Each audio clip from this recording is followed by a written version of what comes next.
Graça e paz, Deus abençoe a todos. Estamos de volta agora com o texto de Malaquias. Malaquias, capítulo 4, versos 1 e 2.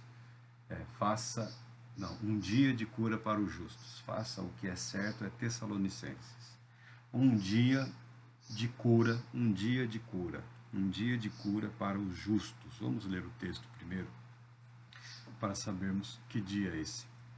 Pois com toda certeza vem o dia em fogo ardente, mais que uma fornalha. Pois com toda certeza vem o dia em fogo ardente, mais que uma fornalha. Todos os arrogantes e todos os maldosos queimarão como palha seca na fogueira. E aquele grande dia vem se aproximando depressa.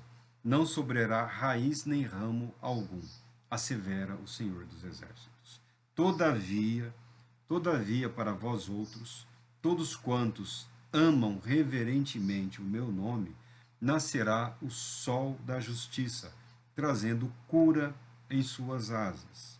E vós havereis de sair saltando de alegria, como bezerros soltos no curral.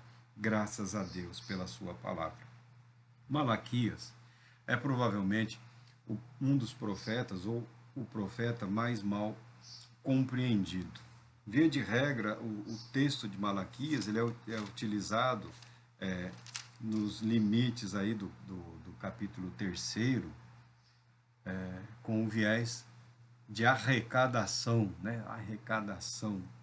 Poderá o homem roubar a Deus? Sim, vós o roubais, estáis me roubando nos dízimos e nas ofertas.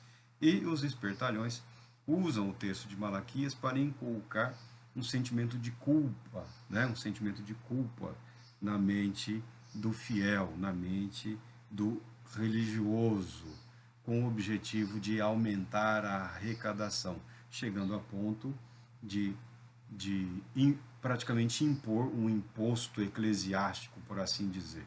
Havia um imposto eclesiástico, o imposto do templo, era uma contribuição anual muito pequena para a manutenção, para a reforma do templo. Isso na instituição do Israel antigo. Mas os cristãos usam o texto de Malaquias com o objetivo, principalmente, de trabalhar a área da arrecadação, que nós não somos contra a arrecadação. Não temos nenhum problema com o dinheiro. O que se questiona é o mau uso, ou a má destinação desses recursos, ou a maneira pouco pública com que esses recursos são tratados. Mas o profeta aqui, depois nós falamos disso, o profeta Malaquias aqui está falando do dia, o dia da ira, o dia da justiça, ou o dia da vingança, o dia da grande revelação da vontade de Deus, o dia da execução do plano de Deus. E para o injusto, para o infiel, esse dia ele é apresentado, ele vem como um dia de destruição, como que fogo consumindo toda a face da terra e purificando a terra de todo o mal, de toda maldade e de todos os maldosos.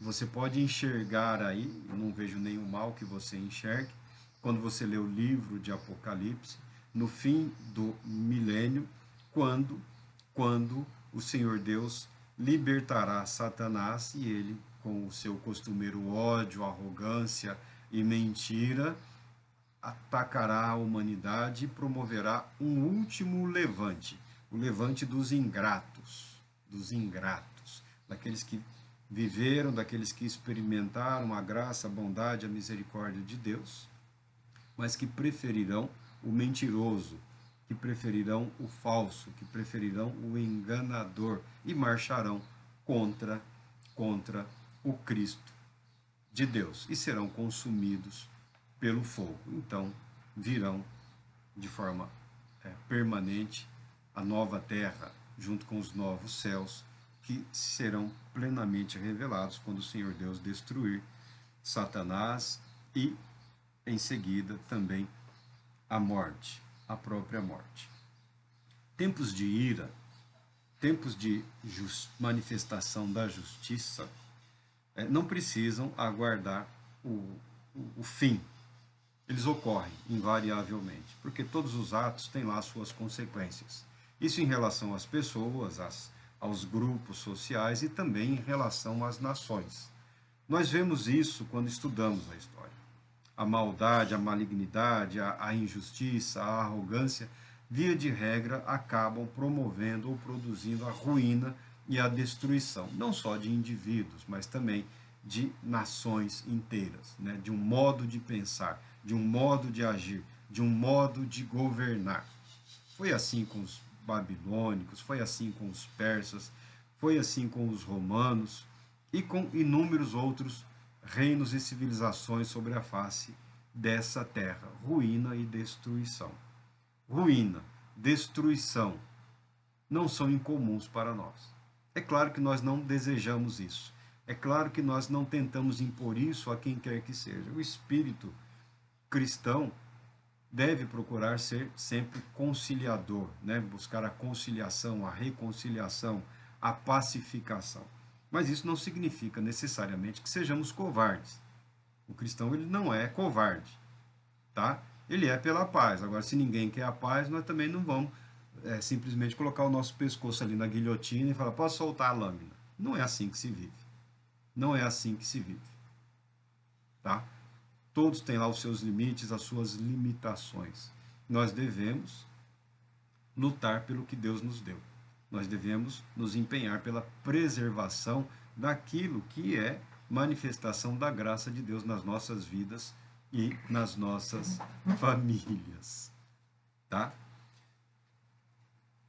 Em meio a toda essa destruição, que é o dia da justiça, o dia da ira, que terá um dia final, mas de vez em quando nós vemos esse derramar da ira de Deus de forma breve e temporária, como que uma preparação, uma antevisão, como chamando a atenção para a correção de rumos para evitar a ruína absoluta. Isso nós vemos sempre. Felizes são aqueles que compreendem, ó, não está num bom caminho, precisamos mudar o rumo e corrigir as nossas vidas. Via de regra, é muito difícil você mudar o rumo de uma nação, de um povo, de um grupo como um todo. Somente Deus, pela sua infinita misericórdia, consegue reconduzir grupos, sociedades inteiras para o caminho do arrependimento, através do caminho do arrependimento. Mas a Bíblia declara que não tem que ser assim com todas as pessoas. Todavia para vós outros, todavia para vocês. Quem são esse vós outros?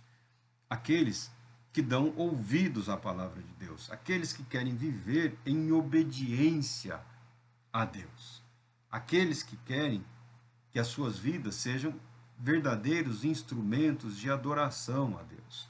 Nisso Malaquias é um profeta de Jerusalém. Malaquias é profeta de uma cidade em reconstrução. Malaquias é profeta de um reino arruinado que está por Deus sendo restaurado. Não somente os prédios, mas também as instituições. Nos dias de Malaquias, Deus está procurando restaurar o ministério sacerdotal, o ministério levítico. E Deus o está fazendo, Deus o está realizando. Mas a situação no entorno dessa cidade, dessa nação que agora é pequena ainda, nesse recomeço, muitos haviam sido tomados pela arrogância, pela mágoa, pelo ressentimento.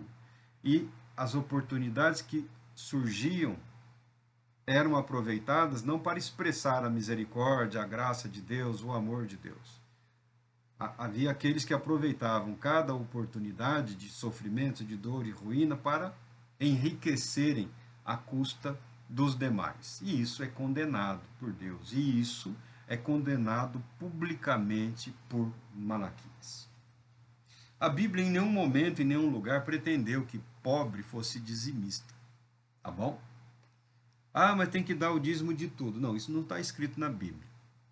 Isso daí, quando a Bíblia fala de um grupo arrogante, de um grupo ganancioso, manipuladores da palavra de Deus, que eram os fariseus, que eram gananciosos, e para se exibirem, chegavam a ponto de dar dízimo de horta, hortelã, é como se fosse dar dízimo ali da horta, levar 2 folhas de alface, lá um pé de alface, como contribuição. E nesses dias também, aqui, foi se aprofundando, os dízimos, uma parte deles eram utilizados para sustento dos levitas, dos sacerdotes e também para alimentar os necessitados, os famintos. Por uma necessidade de organização, ficou estabelecido que os dízimos seriam apresentados em Jerusalém, o que fez com que em Jerusalém se concentrassem também os pobres e os necessitados, porque eles sabiam que, especialmente, uma parte dos dízimos, ou chamado segundo dízimo, que devia ser totalmente voltado para combater a miséria e a fome, para alimentar os famintos, os órfãos lá, passou a ser entregue em Jerusalém, não era mais entregue aos levitas, para que os levitas providenciassem a distribuição entre aqueles que necessitavam. Tá? Por isso, o profeta declara: trazei todos os dízimos. Todos os dízimos não é o dízimo de tudo, porque isso imporia a miséria absoluta para todas as áreas da sociedade e da economia. Os rabinos, eles têm um dito, né? Algumas pessoas, que é os tolos da Torá. Algumas pessoas querem tanto agradar e obedecer a Deus que acabam se colocando debaixo de uma situação constrangedora.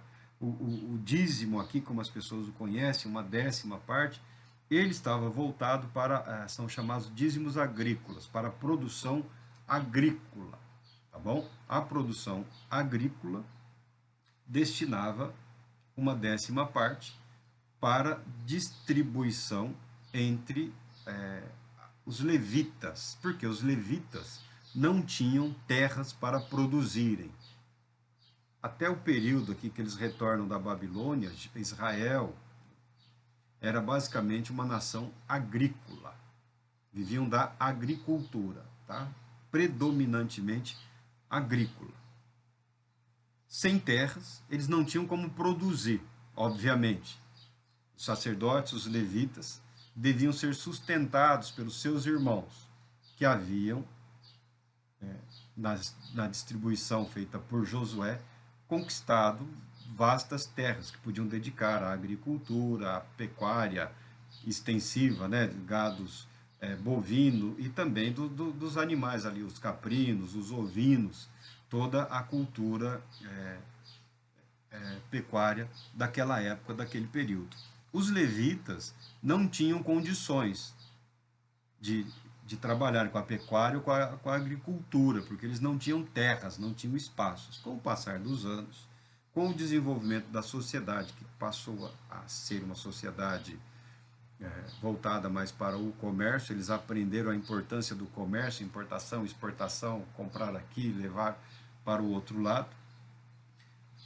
Os dízimos se voltaram mais para as profissões, para os ambientes urbanos. Mas esse conceito aqui de dízimo que o profeta Malaquias grita e clama que as pessoas estão roubando a Deus, ele não está falando do pobre. Ele não estaria falando hoje para quem vive de salário mínimo, para quem recebe Bolsa Família, para quem recebe benefício de prestação continuada. Essas pessoas deveriam ser os beneficiários, caso necessário, dos dízimos apresentados e oferecidos, porque tinha um valor social, uma proposta de evitar a miséria e a fome. E não adianta fugir disso. Não adianta vir com conversa que é discurso de esquerda, não vem com besteira. O dízimo nunca teve o propósito de enriquecer sacerdote.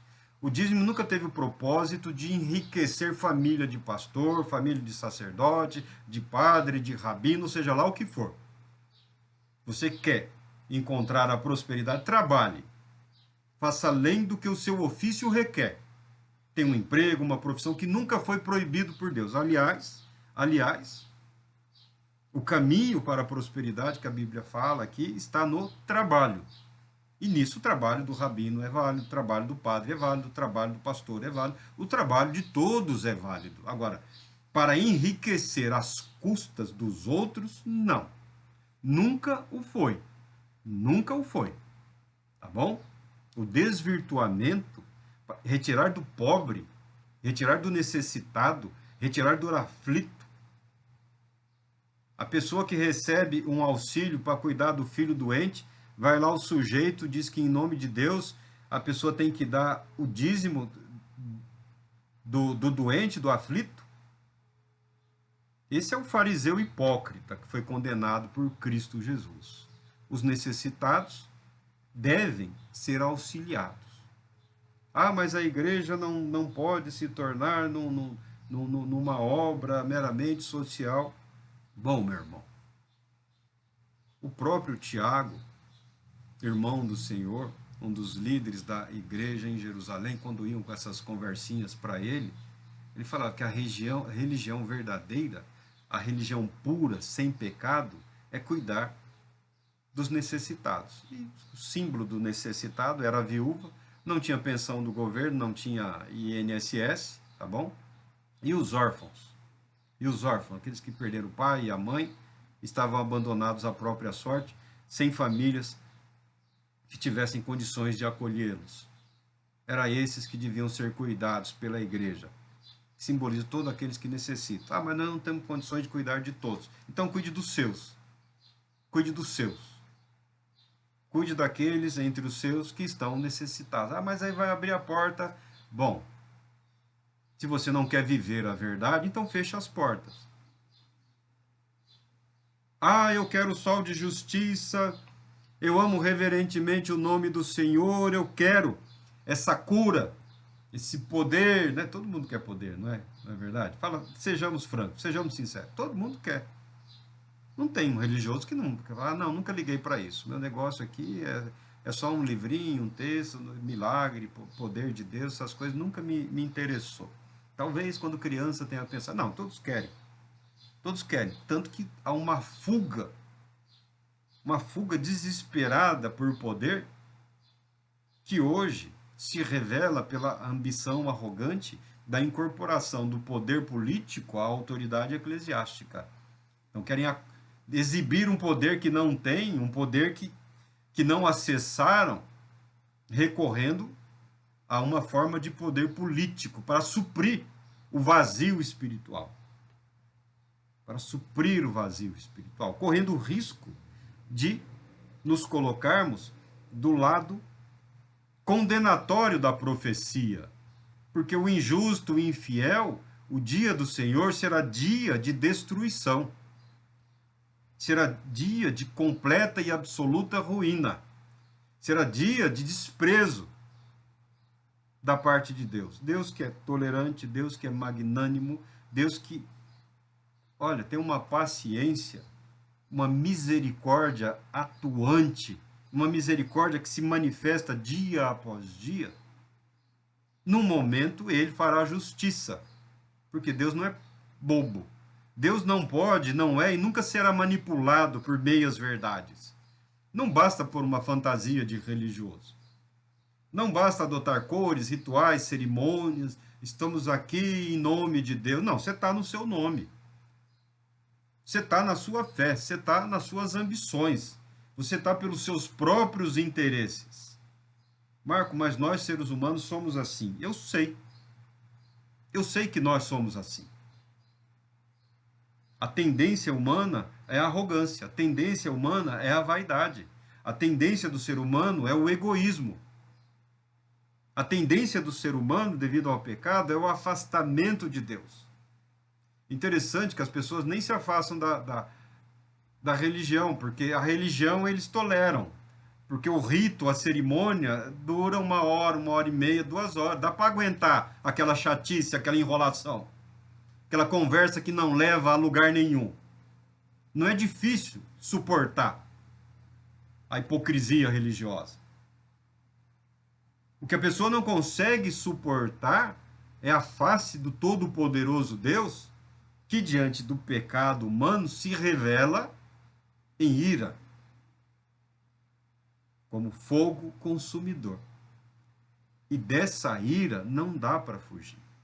Dessa ira não dá para se esconder, nem mesmo na mais bem organizada das manifestações religiosas que a mente humana, na sua vaidade, possa desenvolver aqui sobre a face da terra. Nós somos um misto de cerimônia com fé viva, com manifestação. Tem dancinha, tem cantinho, tem pulinho, tem voltinha. Tá. Você pode agradar o seu público. Você pode enganar quem quer ser enganado.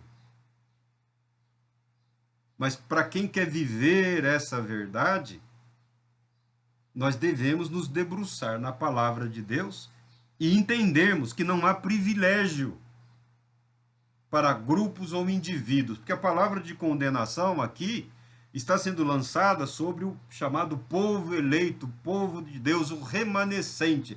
A teologia, a ideologia, a filosofia de que há um remanescente, Deus salvou esse remanescente, transportou para a Babilônia, agora que eles estão retornando para a terra da promessa, eles são o povo através do qual Deus vai manifestar toda a sua verdade. Eles são o povo através do qual Deus manifestou a sua verdade. Cristo Jesus, o Senhor.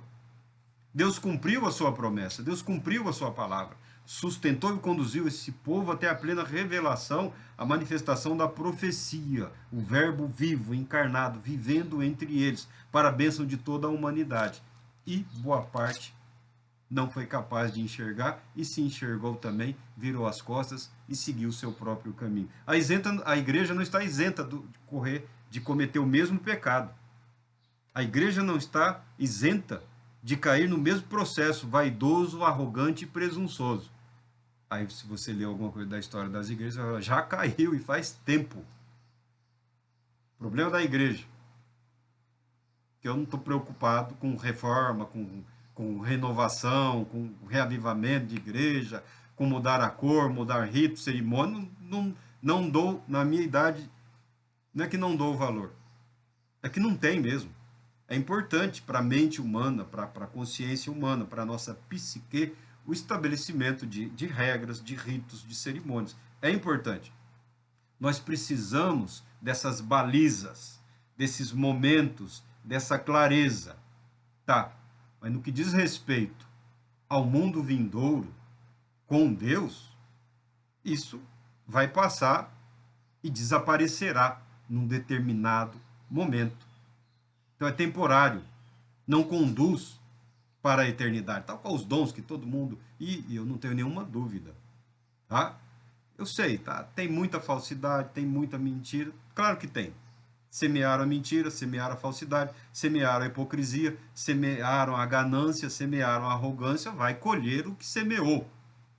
Mas há sempre aqueles que vivem diante desse Deus, dessa face, que se ira.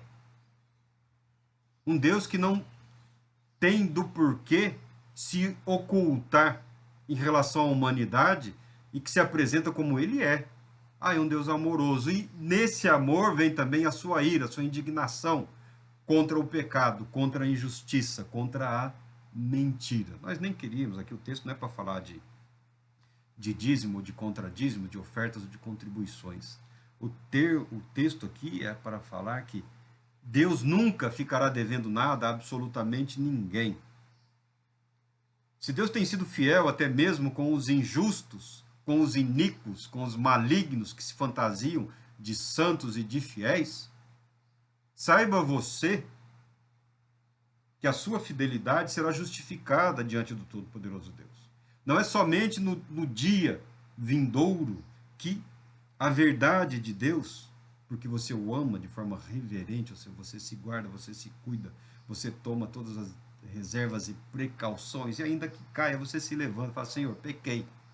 Porque uma coisa que não dá para aguentar também é esse pecador aí chorão a vida toda, esfregando na face dos outros a sua imundície. Você pecou, meu irmão? Abandona o pecado e segue em frente. Segue o caminho. Entendeu? Se veste de novo, põe aí a saia, abotou a calça, toma um banho, limpa essa sujeira, essa imundície e segue em frente. confiando em Deus. Que tem que ter esse chororô, ai, eu pequei, porque só esfregando e estimulando o pecado na vida dos outros. Pecou, conserta com Deus, cala tua boca e segue a sua vida. Não é uma competição, não é um torneio, não é um festival, é vida, é a vida. Siga em frente.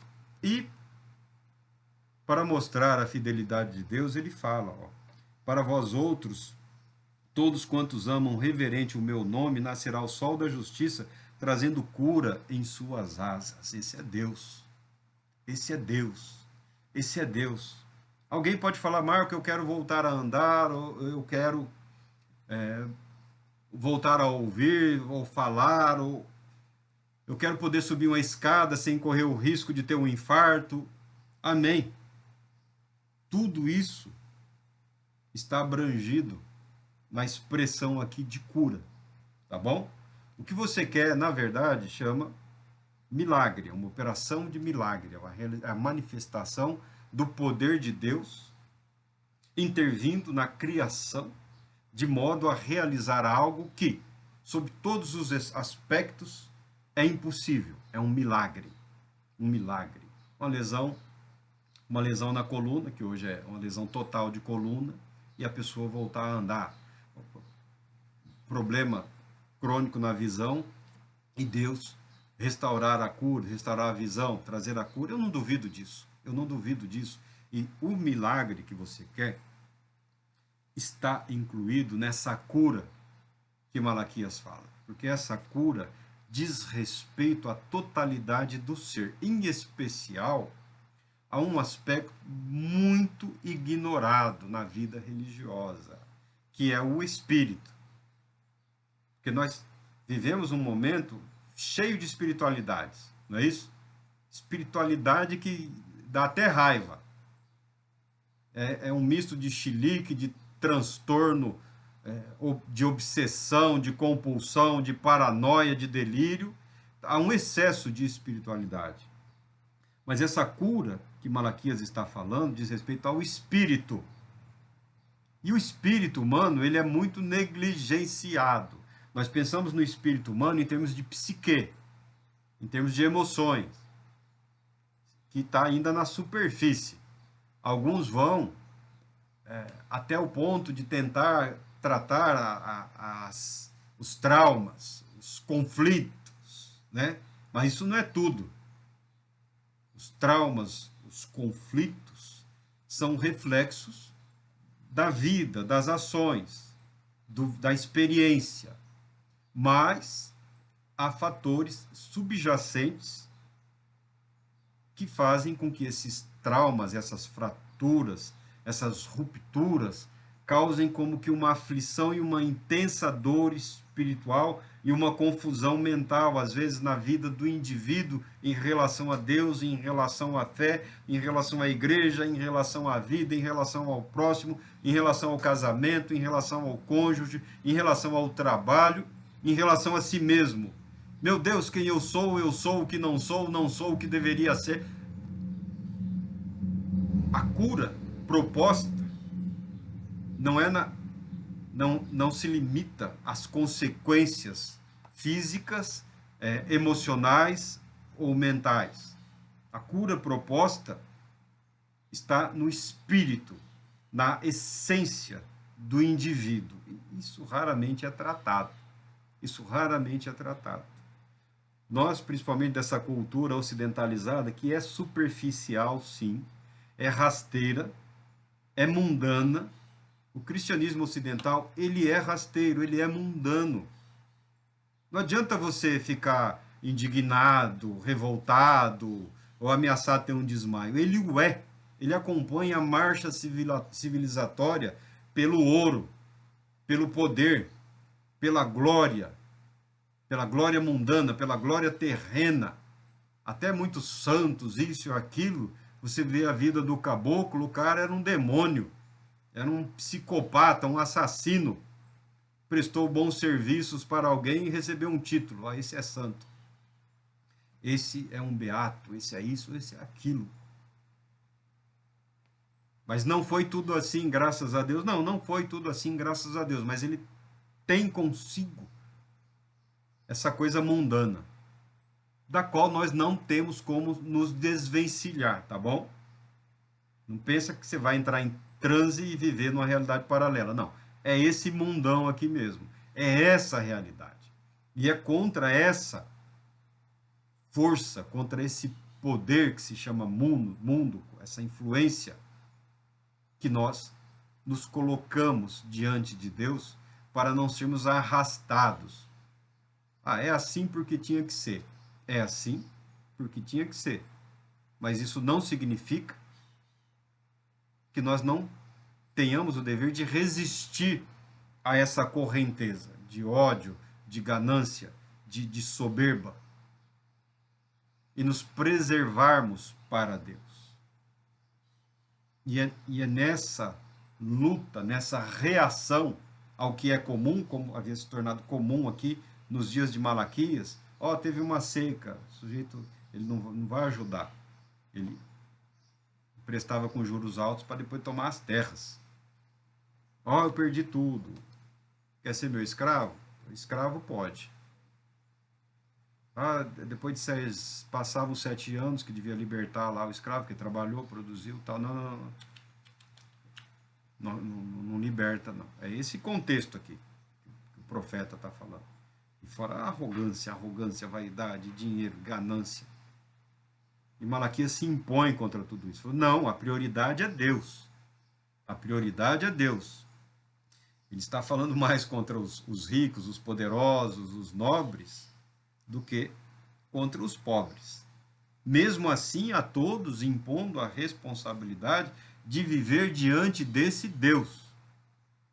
Porque a pobreza também não é garantia de absolutamente nada. A única coisa que a pobreza garante é a necessidade da manifestação da graça de Deus através da vida do outro, porque você não pode ficar esperando que caia do céu.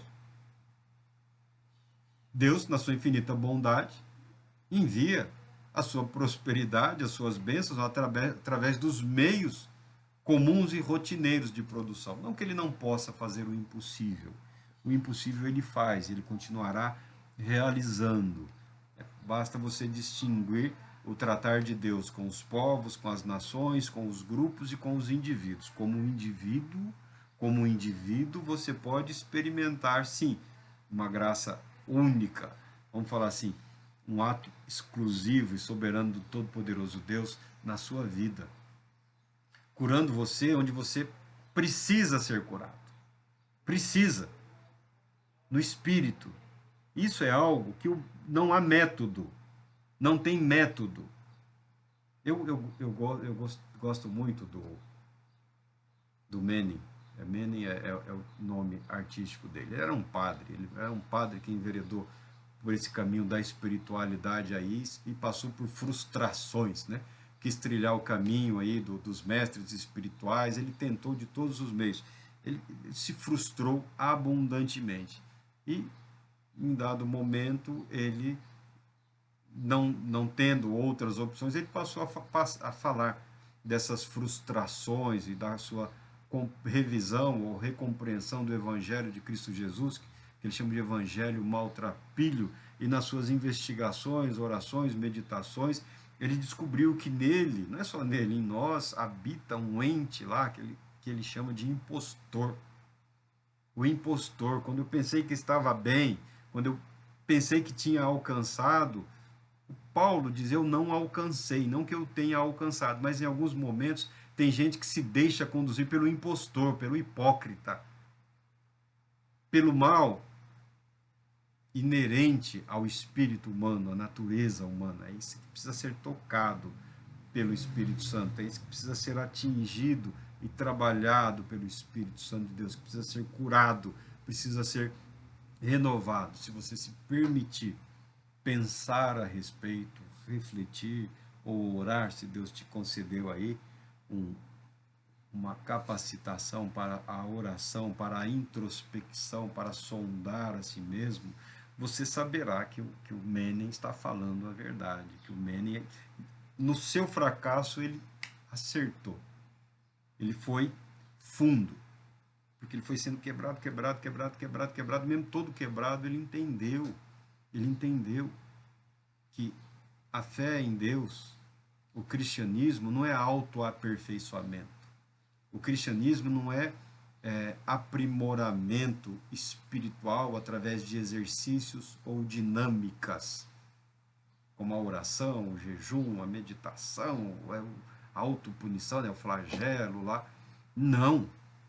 O cristianismo é novo nascimento, é um milagre operado pelo Espírito Santo em resposta à fé, que é um dom de Deus. Para você que ama reverentemente o bom nome do Todo-Poderoso Deus, já nasceu o sol da justiça iluminando as nossas vidas, as nossas mentes, o nosso próprio espírito, lançando luz lá naquelas trevas, lá no íntimo, trazendo cura para as nossas vidas. Deus Todo-Poderoso te abençoe, te proteja e te conceda paz, muita paz.